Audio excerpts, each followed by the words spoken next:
Sir introduce ಸ್ವಲ್ಪ start sir.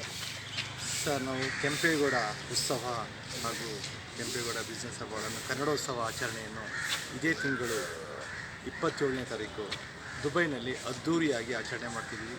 ಇದಕ್ಕೆ ನೇತೃತ್ವವನ್ನು ನಮ್ಮ ಗುರುಗಳು ಆಗಿರುವ ನಿರ್ಮಲಾನಂದ ಸ್ವಾಮೀಜಿಯವರ ಅಧ್ಯಕ್ಷತೆಯಲ್ಲಿ ದೊಡ್ಡ ಮಟ್ಟದಲ್ಲಿ ನಾವು ಕಾರ್ಯಕ್ರಮ ಮಾಡ್ತಿದ್ದೀವಿ.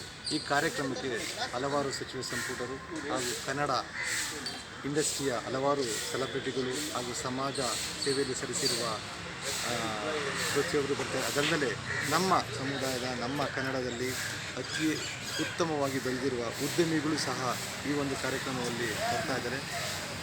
ಇದೊಂದು ಐತಿಹಾಸಿಕ ಕಾರ್ಯಕ್ರಮ ಅಂತ ಹೇಳ್ಬೋದು. ಯಾಕೆಂದರೆ ಅರಬ್ ರಾಷ್ಟ್ರದಲ್ಲಿ ಗೊತ್ತಿರುತ್ತೆ ಸ್ವಲ್ಪ ರೆಸ್ಟ್ರಿಕ್ಷನ್ಸು ಅದು ಇದ್ದೇ ಇರುತ್ತೆ. ಅದೇ ರೀತಿ ಅದೊಂದು ಅತ್ಯುತ್ತಮವಾಗಿ ನಾವಲ್ಲಿ ಕಾರ್ಯಕ್ರಮ ಮಾಡಬೇಕಂತ ಅಂದ್ಕೊಂಡಿದ್ದೀವಿ. ಇದರಲ್ಲಿ ಸಾಂಸ್ಕೃತಿಕ ಕಾರ್ಯಕ್ರಮಗಳು ಹಾಗೂ ಸಾಧನೆ ಮಾಡಿರುವ ಬಿಸ್ನೆಸ್ ಅಲ್ಲಿ ಸಾಧನೆ ಮಾಡಿರುವ ಹಾಗೂ ಸೋಷಿಯಲ್ ವರ್ಕರಲ್ಲಿ ಸಾಧನೆ ಮಾಡಿರುವ ಸಾಧಕರಿಗೆ ಪ್ರಶಸ್ತಿ ಸಮಾರಂಭ ಹಾಗೂ ಅವರಿಗೆ ಗೌರವವನ್ನು ಸೂಚಿಸುವ ಕಾರ್ಯಕ್ರಮವನ್ನು ಅಂದ್ಕೊಂಡಿದ್ದೇವೆ. ಅದಕ್ಕೆ ನಿಮ್ಮೆಲ್ಲರ ಸಹಕಾರ ಅತಿ ಮುಖ್ಯ.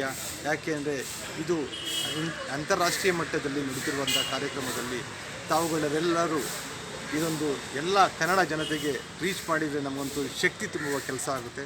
ಮುಂದಿನ ದಿನಗಳು ಸಹ ನಾವು ಇನ್ನೂ ದೊಡ್ಡ ಮಟ್ಟದಲ್ಲಿ ಮಾಡಬೇಕಂದ್ರೆ ನಿಮ್ಮೆಲ್ಲರ ಅವಶ್ಯಕತೆ ಇರೋದ್ರಿಂದ ಎಲ್ಲರಿಗೂ ನಮ್ಮ ಕರ್ನಾಟಕದ ಹಾಗೂ ಕನ್ನಡ ಅಭಿಮಾನಿಗಳಿಗೂ ನಾನು ತುಂಬ ಧನ್ಯವಾದವನ್ನು ಅರ್ಪಿಸುತ್ತೇನೆ. ಸರ್ ಎಷ್ಟು ಅವಾರ್ಡ್ಸ್ ಕೊಡ್ತಾ ಇದ್ದೀರಾ ಸರ್ ಅಲ್ಲಿ? ಟೋಟಲ್ ಎಷ್ಟು ಅವಾರ್ಡ್ಸ್ ಇದೆ ಇಲ್ಲಿ ಅಲ್ಲಿ ದುಬೈನಲ್ಲಿ? ಅದೇ ಕೆಂಪೇಗೌಡ ಬಿಸ್ನೆಸ್ ಅವಾರ್ಡ್ ಮತ್ತು ಸೋಷಿಯಲಲ್ಲಿ ನಮ್ಮ ಸೇವೆ ಸಲ್ಲಿಸಿರುವ ಜನಗಳಿಗೆ